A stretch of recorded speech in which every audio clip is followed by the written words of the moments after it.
Good morning. My name is Maggie. I'm the CEO of TIFA Research. And today we are here again to make a presentation on the opinion poll we did last month. And the focus will be the presidential candidate's popularity. And we'll also be focusing on the political parties and political alliances' popularity.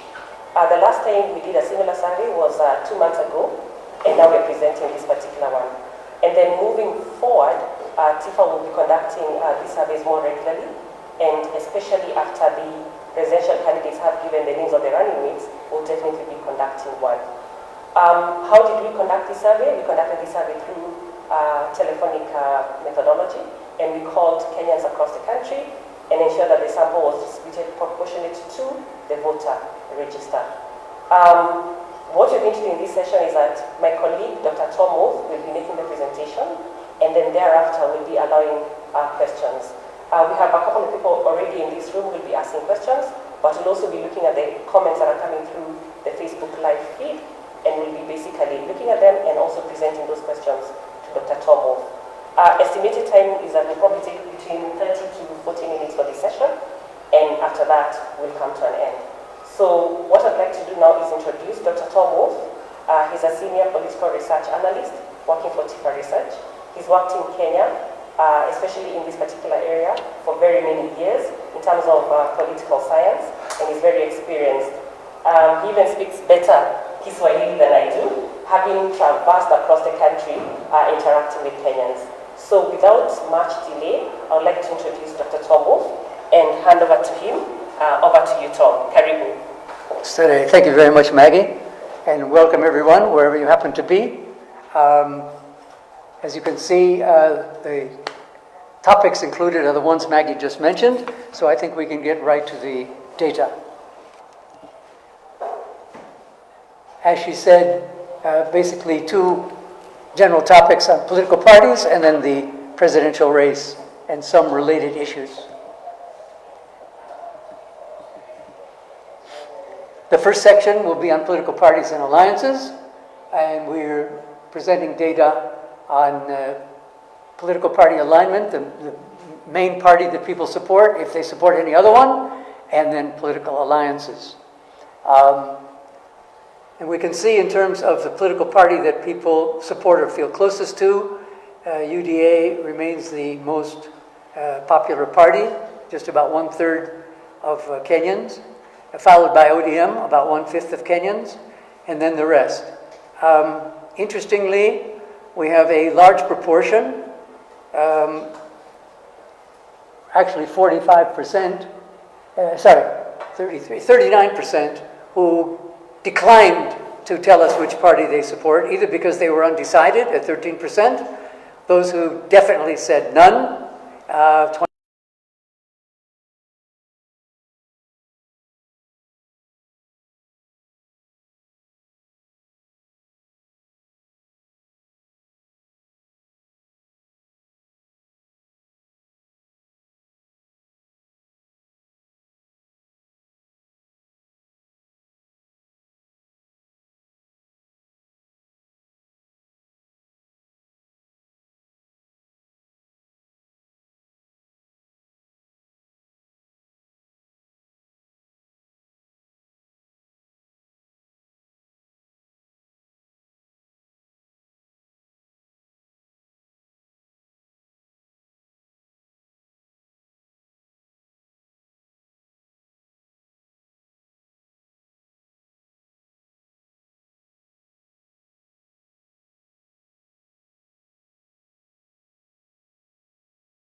if we look near the bottom at none, we can see that the numbers are pretty similar, although in South Rift, more than 1/3, 37% of our respondents there, which includes Kajiado and Narok,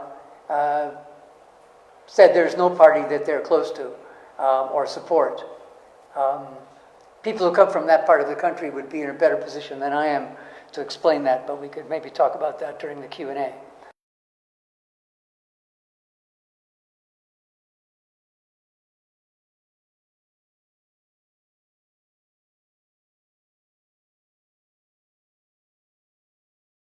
One is the increase of UDA from nothing in December of 2020 to now being the most popular party at 34.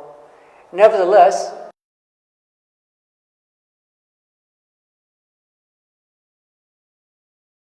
are still more numerous at 37%. We also see the other most dramatic change over this 2-year period is the sharp decline of ODM from more than half in the middle of 2021 at 56%. Sorry, 56% went down to, sorry, not 56%. ODM was at 9% only in 2021. That's the red line. To 18%. It was 24% in our last survey. So there's been a 6% decline over the last identify with that party. Jubilee also, you can see, has had a really sharp decline, going all the way back 2 years ago nearly to June 2020, when 40% of Kenyans identified with it, and now it's down to 4%, just what it was last time, which is mainly a reflection of the rise of UDA, which, as everybody knows, since UDA basically represented URP in the 2013 election, and then they joined together with TNA, made Jubilee as a campaign team, and then formally made the coalition in 2017. So Jubilee has suffered really the most attrition over this 21 months, is it? From June. Actually, no, 23 months. We did the survey in April last month, so it's 22 months that this period covers. We will be interested to see, after all the party nominations are sorted out, and the public becomes more familiar with which parties are fielding which candidates for which of the other 5 contests, as well as it appears a very large number of independent candidates for all positions, including the presidency, how that will affect these numbers in terms of political party support. And as Maggie said, once running mates have been named by the main presidential candidates and the situation clarifies a bit, we do our next survey, that will be a very important time to see how the level of political party support changes. We also asked every respondent, the 62% who named any political party, whether there's another party that they support. As you can see, the question at the bottom, perhaps just locally, mainly for candidates aside from the presidential ones. And you can see overall, nearly 1/3 of Kenyans, 30%, said yes, there is another party, or maybe more than one other party, that they support for mainly local contests. And the level of acknowledgement or declaration of support for any second or third party is highest in Central Rift, 36%, followed by Western, all the way down to South Rift and Mount Kenya, where about 1/4 of our respondents who support any party, mainly for the presidential contest, also support another one. And we've seen in the coalitions, both in Azimio and Kenya Kwanza, I've lost track of how many parties joined these.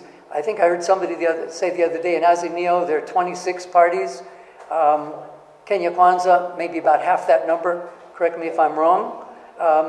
But we can see that the fact, just going back for a moment, to the distribution of support across the country for additional political parties is definitely a factor. I've heard several commentators say that they will think that this election will have the most split ticket voting of any election since the return to multi-party.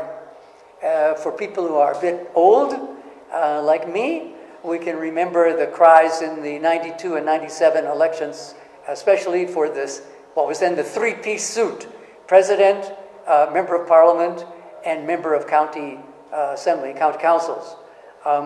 We don't hear that much of that now six-piece language today, because even the party leaders and the presidential campaign teams have clearly recognized, with all the fluctuation that we've seen in political party support, they want to maximize support for both themselves as presidential candidates and for the various parties, the many parties in their alliances, by being more Catholic with a small c, that is more inclusive in wanting people who do support other parties at the local level to feel very comfortable, nevertheless, supporting them nationally.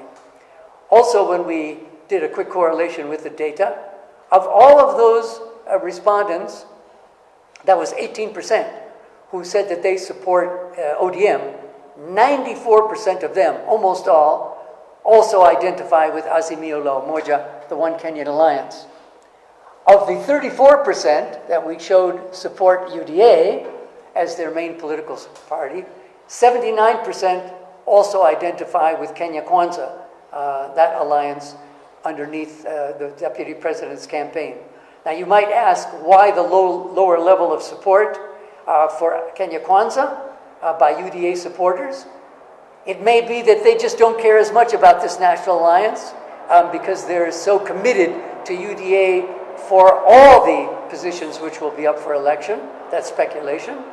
It may be that because, as I mentioned a moment ago, there are fewer parties that have come together in Kenya Kwanza. Remember, until recently, UDA was saying it's a national party. They had no need for making alliances with other, what they called tribal or regional parties and so on. So they haven't emphasized until more recently as much the need to bring in other political parties into their coalition or alliance as those around ODM and former Prime Minister Raila Odinga's presidential campaign. So that may explain that difference.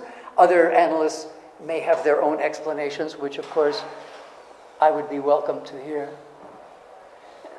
Looking at the distribution of support for these main two alliances across the country, to no surprise, Kenya Kwanza is most popular in Central Rift, where the Deputy President comes from, and Azimio la Umoja is most popular in Nyanza, where the former Prime Minister comes from, but as is visible, their percentages are nearly identical in those two zones, somewhat less than 2/3. Now, we see quite a high number of our respondents who are undecided, didn't answer the question, said none. You can see those figures on the far left of this chart for the total. So again, it may be as we move closer to the election and people become more familiar with the candidates for the other 5 positions, that is governor and their running mates, senators, women's reps at the county level, and then of course members of parliament, and then MCAs at the ward level, that the proportion who are undecided or say none or even refuse to answer the question will decrease. And that's why we find it very useful to track these figures over time. Moving to the presidential contest, we had 2 issues included in this survey: whom Kenyans want the next president to be, and their perception of who they think President Uhuru Kenyatta wants the next president to be. So we'll take those in that order.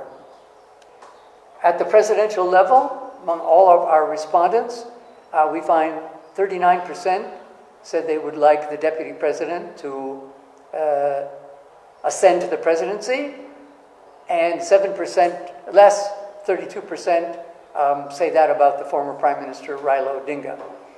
We still have a very significant percentage who say they're undecided, and 12%, pretty high, who just said, sitaki kujibu hilo swali. Why they don't want to answer the question? We didn't challenge them to tell us, kwa nini unakataa kunijibu, when our interviewers are answering. Maybe that would be a bit aggressive, but it would be interesting to know. Maybe, Maggie, we need to have some focus groups and just invite these no-response people to an online focus group and find out. Others, in total, only 1%. Now, we found out the other day from Ms. Ann Indiritu, the Registrar of Political Parties, that there's something like 45 or 47, I think, she said, independent candidates who have come forward to present their papers to her to want to run in this election. We'll see how many of them get cleared by IEBC, together with their running mates, once those are announced. And as those people go out and campaign, it's possible that 1% for others will go up. I think it will be important in our next survey to ask people a question which we have asked closer to past elections. And that is, as far as you know, who has declared and has been approved to run for president in the August election? And just see what's the level of public awareness of all these candidates. Even if of the 47 who've applied as independent candidates, there may be far fewer that actually pass the qualification test that IEBC will impose on them. So we may end up with 5, 10, 20, 25, I have no idea.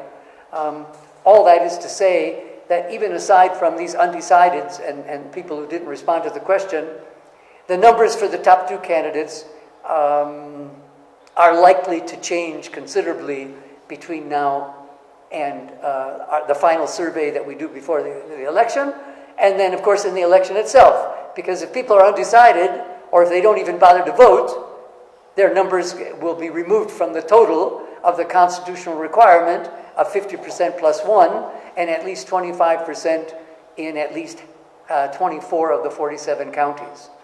So these results, as we indicate, are indicative. They're in no way predicting any final actual election result. When we asked that 16% exactly what they need to know in order to make up their minds, just over a third, 35%, said they want more information about policies. And the manifestos, I think I saw on the news last night, that azimio will be publishing its manifesto, I think, Raila said next week. I haven't heard, or I must have missed, when Kenya Kwanza is going to be publishing it, manifesto. But just publishing a manifesto and circulating a document may not be the most effective way of disseminating information about what these parties and presidential campaigns stand for. Campaigning clearly is a more direct way of reaching most people, even if those manifestos are printed in Swahili or local language and so on. Perhaps most surprising to me is that 44% of our respondents who are undecided, when asked what they need to know or to see to make up their minds, said, hawana uhakika. They're not sure what they're waiting for. Surely, I mean, you know, if you're standing on at a matatu stage and you go and ask somebody, what are you waiting for? They said, nangoja gari. I mean, they know what they're waiting for. That's why they're there. Why so many people, maybe they're confused themselves. They don't know what they're waiting for. But I think that's a really interesting figure, and it remains largely a mystery to me. I mean, I know it's not a good citizenship, but are these people just waiting to be paid some money or given some individual promise, individually or their community, before they decide who they're going to vote for, and they were shy to tell us? We did see 3% who directly said, mpaka nipokee mashauri kutoka wazee ama, you know, some kiongozi wa mtaa ama nini nini nini. 4% said they're waiting for the naming of a running mate. I was speaking to a fellow running a kiosk out in Kiambu the other day, and I asked him, whether he thought the announcements of running mates for the two main candidates would make much difference, and he said no. People have mainly made up their minds. Well, we can see from this data that's not entirely true when we have at least 16% saying they're undecided. Now, maybe they have, and they're being shy about telling us for one reason or another. You can only guess about that. But we'll be, again, very interested to see in our next survey, when running mates have been named, how these figures will change, and when manifestos have been published. In looking at the change in the support for presidential candidates,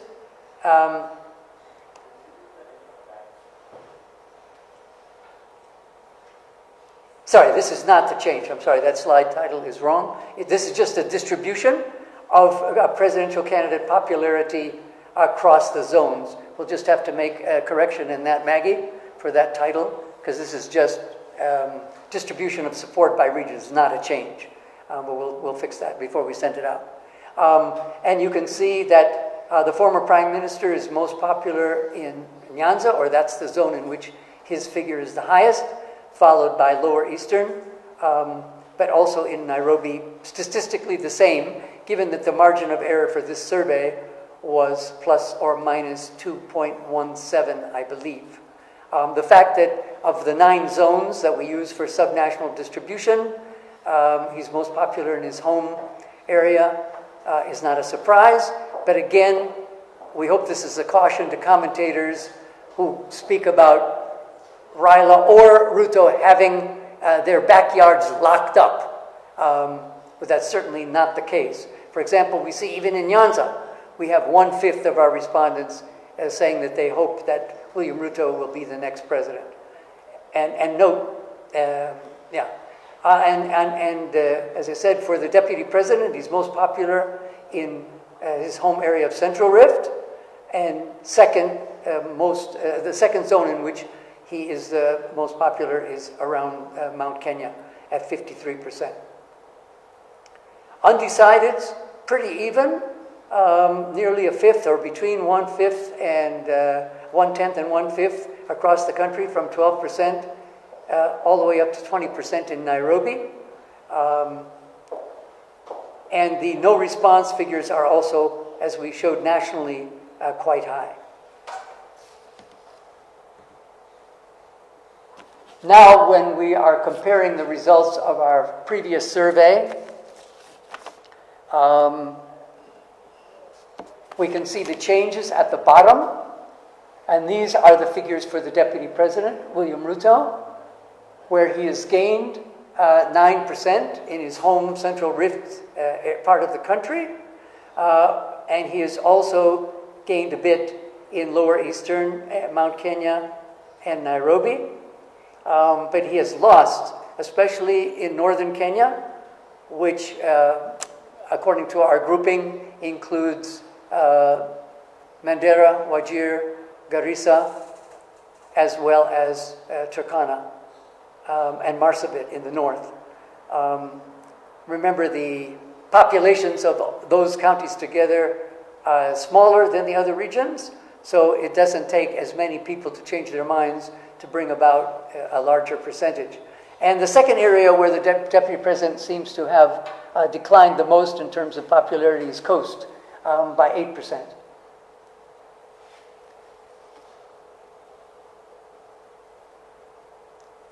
Overall, he has gained 1%, and we'll come to that in a minute in the trend slide. Turning to the former Prime Minister, Raila Odinga, overall he's gained 5 from February, 5%, and his biggest gain has been in Lower Eastern, a whopping, not whooping, a whopping 24%, but he has also gained in his home area of Nyanza by 8%. He's also gone up in northern Kenya, where the Deputy President came down by 13%, we saw on the last slide. He's gone up by 6% there, and 6% in western. If we go back, the Deputy President has only gone up 1% in western since the last TIFA survey.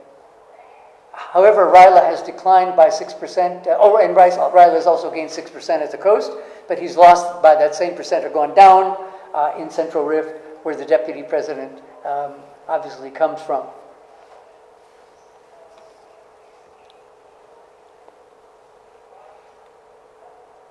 Again, as I suggested a moment ago, we will see what the choice of running mates, how they affect these figures. For example, we've seen a number of people in the Wiper political party, including the party leader, former vice president, and in the last two elections, former running mate of Raila Odinga, Kalonzo Musyoka himself, giving indications that he may not support Raila's presidential bid if he's not the running mate. At least some of his Wiper stalwarts have said that. So the question arises, if he's not named, and I think the deadline is next week for naming running mates, how will this affect the presidential candidate's standing, that is Raila Odinga's standing in Lower Eastern, which includes those three counties of Makwiny, Machakos, and Kitui. Yeah, so we'll be very interested to be tracking this also. Again, over the last 22 months, we've seen some things change with regard to support for particular presidential candidates, especially the two main ones, and some which haven't.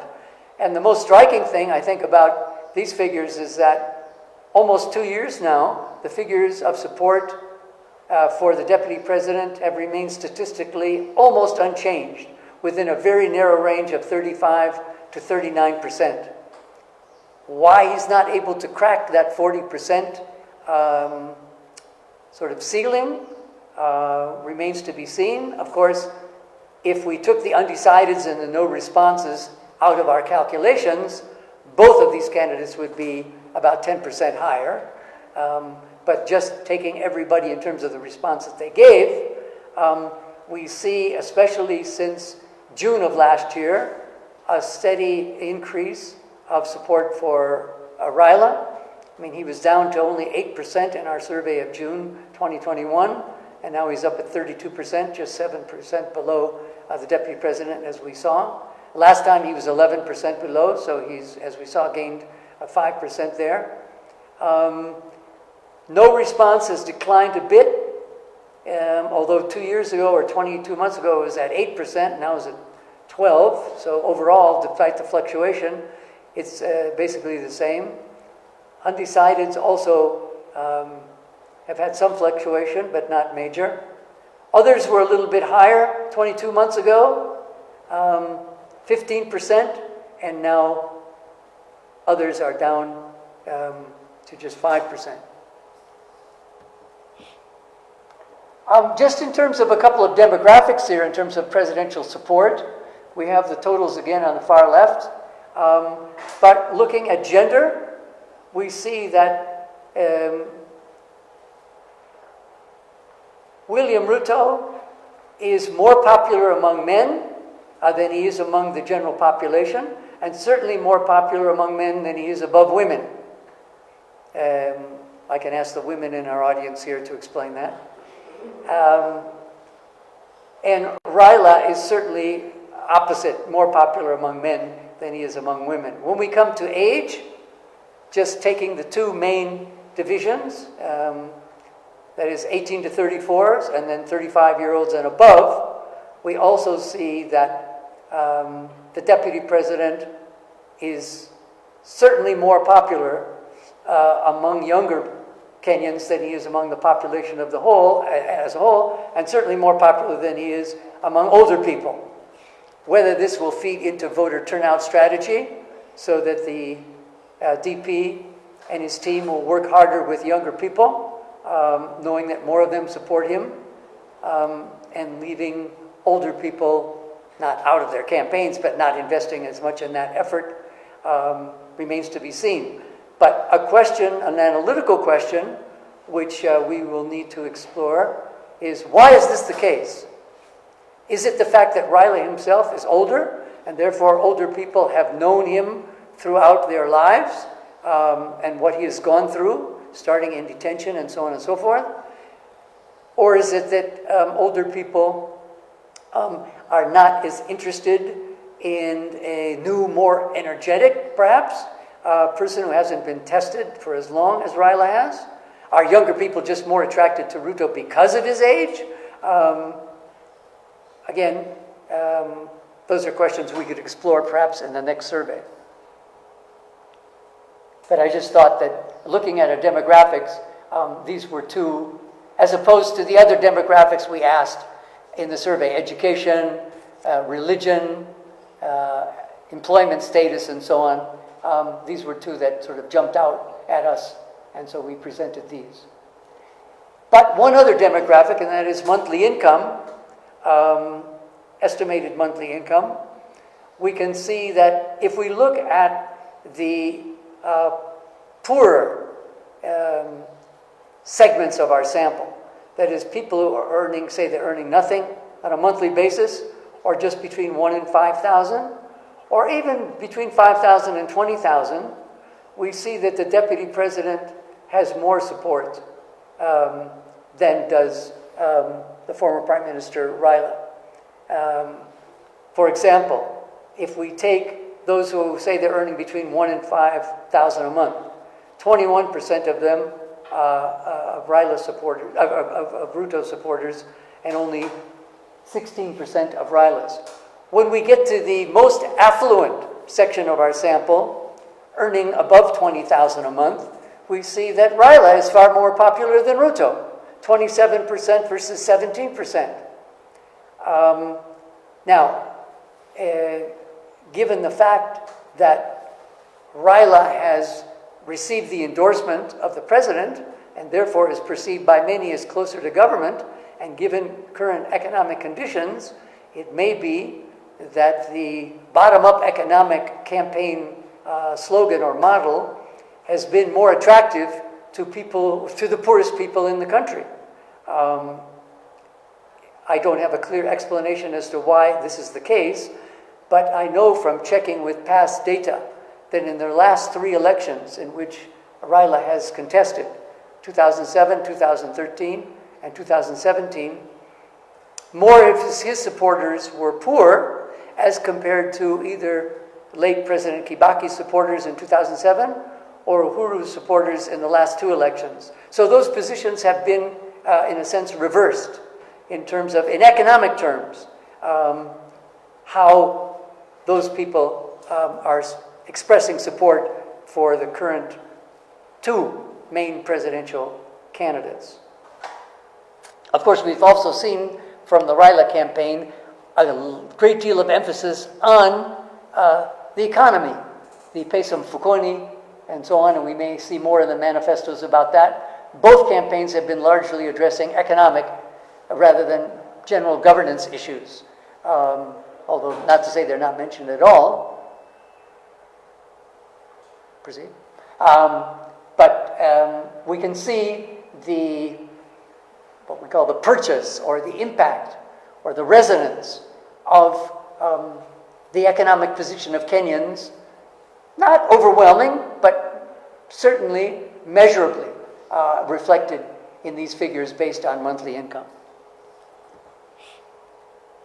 Then we get to the question of who people think that the current president would like his successor to be, and we see overall nearly 3/4, 73%, believe that President Uhuru would like Raila to be the next president, and only 4% thinks that he actually prefers that his deputy president succeed him. A slight contrast between supporters of Raila and Ruto, where 85% of Railas are convinced that the president would like him to be the 5th president of Kenya. Almost as many, but not quite, 79% of the deputy president supporters think that the president actually prefers Uhuru. And you'll remember that even if our data collection stopped before Labor Day, over the last several months, the president has, on a number of occasions, made it public that he supports Raila's presidential bid. Nevertheless, overall, we see nearly 1 in 5, 19%, who aren't sure who the president actually wants to be the next president. Whether that's because they're suspicious that the president is not actually committed to Raila presidency, or these are people who just don't follow politics very much. They're too busy with other things, they don't track the media and so on and so forth. We could explore that more next time. But no difference in the undecided figure among Raila and Ruto supporters, 12% each. If we look at the trend line, just to emphasize what I said a moment ago, going back 22 months, only 19% thought that the president was committed to a Raila presidency. Only 19%. And the same percent thought he preferred his deputy president. Those figures were identical 22 months ago. And my goodness, look what has happened, as we saw in the previous slide. It's gone up to 73%. And I presume, especially after what the president was saying on Labor Day, and then the deputy president's response, I think this 3 days ago, the gap will probably increase in terms of the public's perception of whom the president wants. Now, this leaves open the question as to how much the president's support will actually translate into support for his preferred successor, that is, the former prime minister, both in subsequent surveys and, most importantly, on the 9th of August. And we've had interesting debates on all sides of the political divide and by presumably neutral analysts as to what's the impact of the president's support on the outcome of this presidential contest. But again, I think this shows the value of asking an identical question on a number of surveys and tracking the trend. And that comes to the end of our presentation. I will just briefly review the methodology. There's a request if you can just talk again about the presidential overall and party overall from the social media people. Some people who joined late? Yes. Oh, before we summarize the methodology? Okay, thank you, Maggie. And then I can proceed to finish.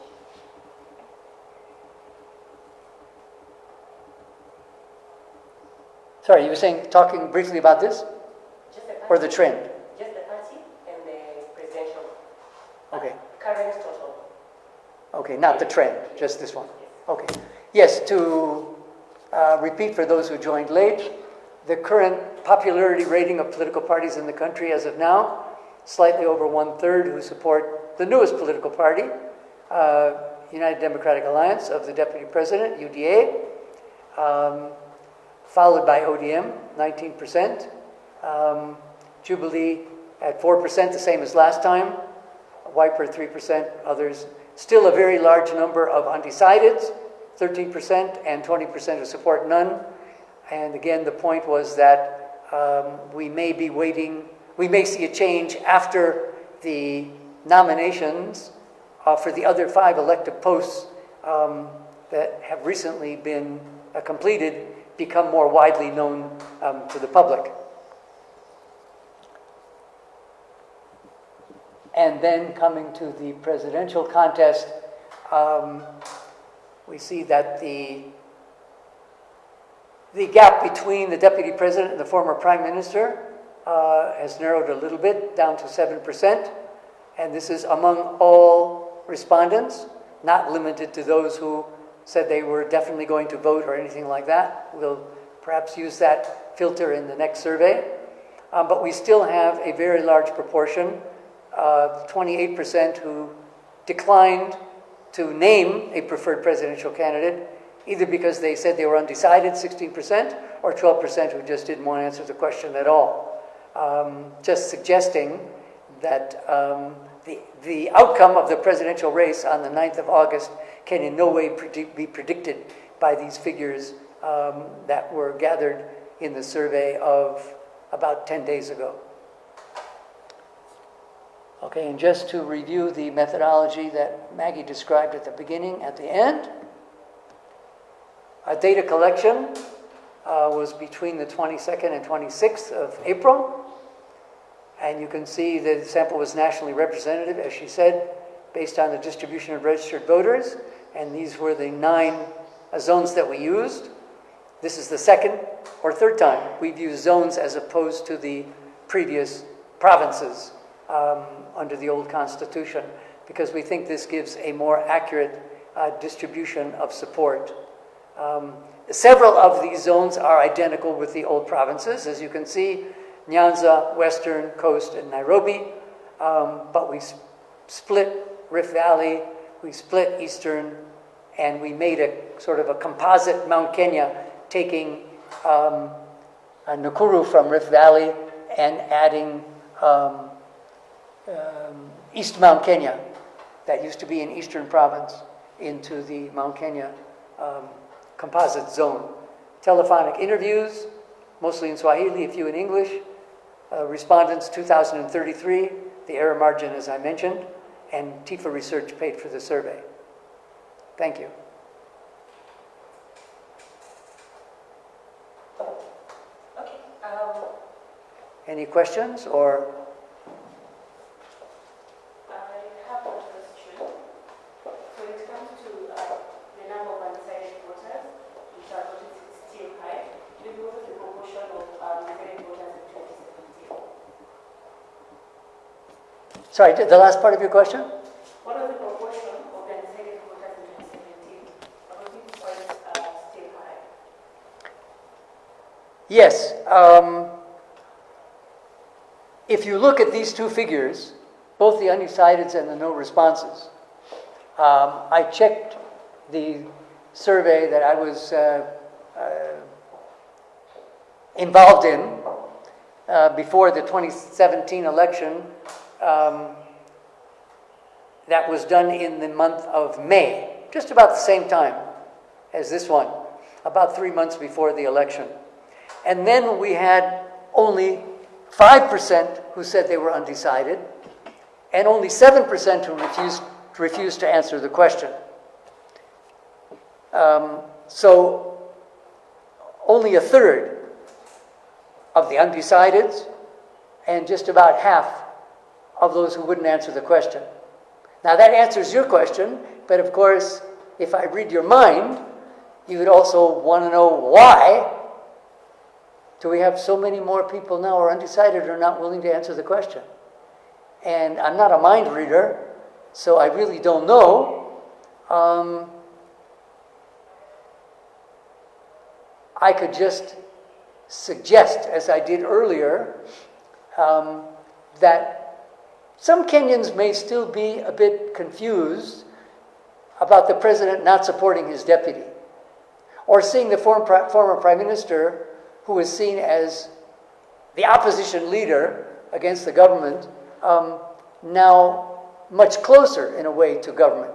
In the survey that we did, I think, not in February, but in November, we asked the question, which political leader is nowadays most active in opposing the government? And more people mentioned the deputy president than the former prime minister. So this sort of change of roles in terms of relationship with the government may have confused some people. Or it may be that with devolution, now moving to our third election, where these local positions are being filled for counties, that more voters are actually more interested in county results that are closer to home, to their immediate lives, than they are in the national, for the national contest. I can't really explain, so we'll leave that to analysts, but I think it's a very good question. And especially because in looking for the data, you reminded me that these current figures are much higher than they were at a comparable time in the electoral calendar before the last election.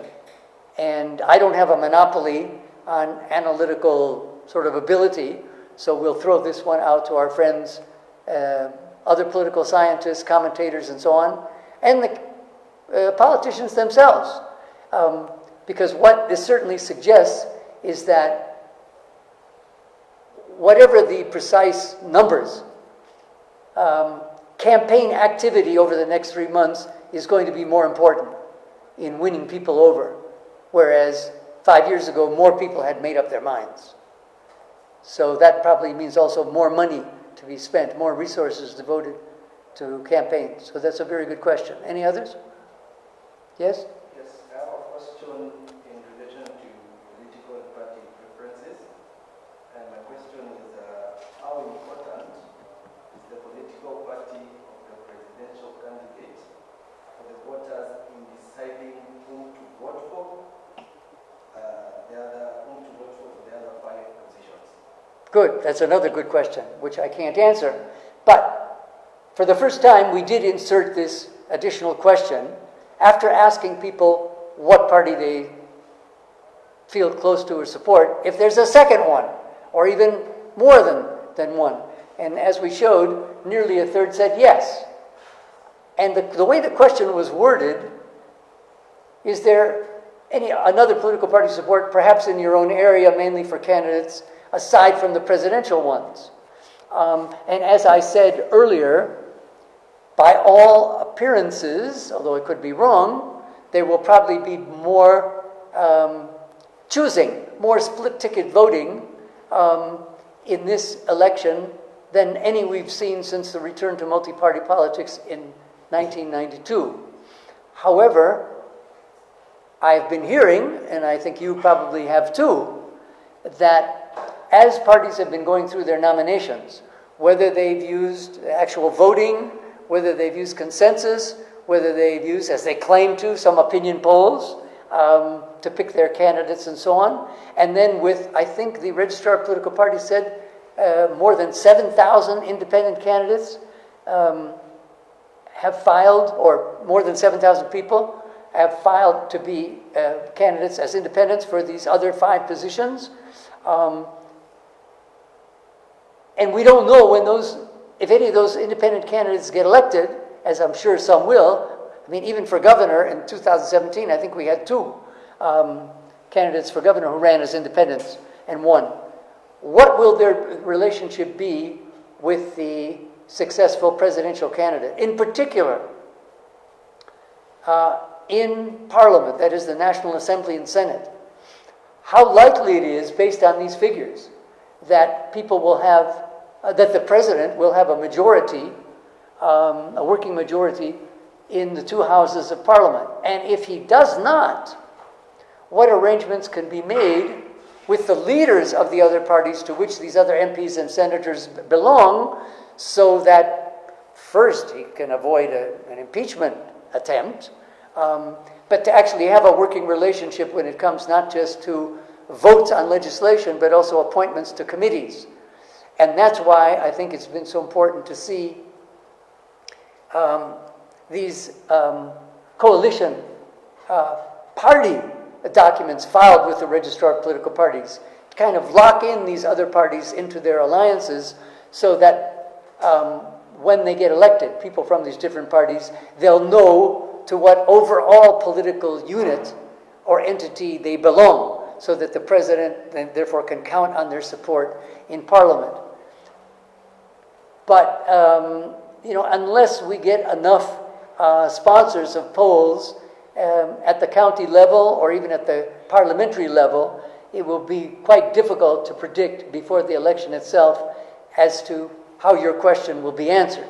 That is, the relationship between the presidential vote and the vote for these other 5 offices to be filled.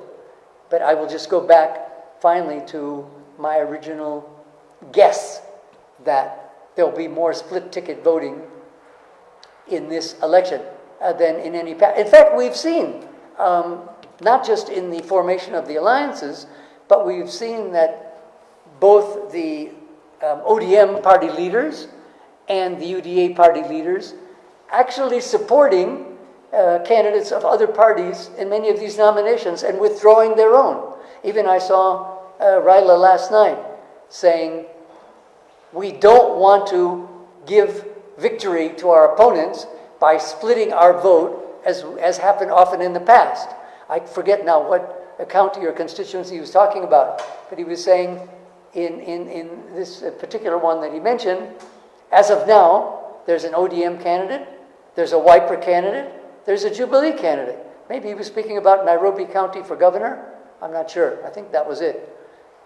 Because obviously, if the opponents of the UDA candidate, who in our recent TIFA poll was clearly Senator Johnson Sakaja as governor, he's not going to have any problem winning with 35 or 40% of the vote if his opponents are divided. And that situation will certainly be the case in many races across the country.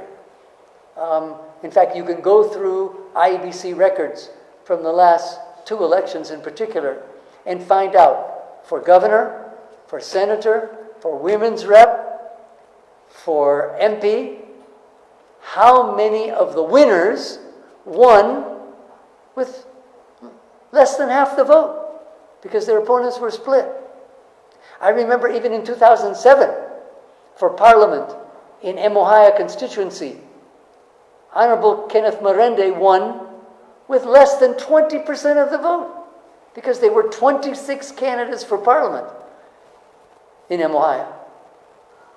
So both political parties want to avoid that, where they don't have overwhelming popularity, by somehow convincing, encouraging, or maybe even forcing candidates from some of the other parties in their own coalitions or alliances to withdraw and maybe have that party be given support in a different county or a different race. So it's a very difficult question I can't answer, but it certainly plugs into many of the dynamics which are taking place even this week as we speak. Was there any other question, or that's it? Yeah, there's a question. So what is the impact of the presidential candidates ratings once they select their candidates? How much are you going to pay me to answer the question? I mean, we saw in our data, if we believe it, not much. We're only 4%. But I can't believe that. I think many of these 44% who are not sure are going to make up their minds. Remember, these are among the 16% who are undecided. The last couple of days we've heard that it's likely, if not certain, that the Deputy President will pick Senator Kithure Kindiki from Tharaka Nithi. That hasn't been confirmed by Kenya Kwanza. And you might say, well, given the Deputy President's overwhelming support on the mountain, where he is roughly 3 times more popular than the former Prime Minister, 53 to 18%. Although we've seen even the last few days since the survey, Raila concentrating his efforts on the mountain in different counties, that the Deputy President probably wouldn't lose much if his running mate was not from the mountain. But maybe he would like to lock down that support that he has, and which I'm sure he knew he had even before seeing these figures. Another survey came out a week or 10 days ago that showed basically the same level of distribution on the mountain. For Raila, the choice is probably equally complicated. As I said before, given the demands from Wiper, that Kalonzo Musyoka be his running mate, so there will be disappointment there. And we saw between our February and April survey that Raila's popularity had gone up by a quarter, 24% in Lower Eastern, where former Vice President Kalonzo comes from. So does that mean that the choice for Raila is more critical than for the Deputy President? I couldn't say that. Too hard to say. But I think it's more important than this 4%. But that's just my opinion. I can't prove it. So please stop asking me these difficult questions that I can't answer.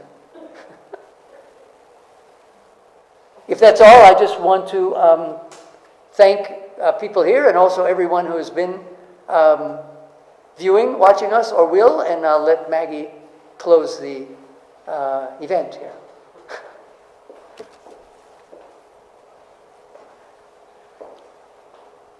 So thank you very much for making time to be part of this release of this survey. What you've done is that the report will be uploaded on the TIFA website. Oh, sorry, I had one more thing to say. Oh, you have one more thing? Yeah, sorry, I forgot. Just to get back to Mr. Ezra's question.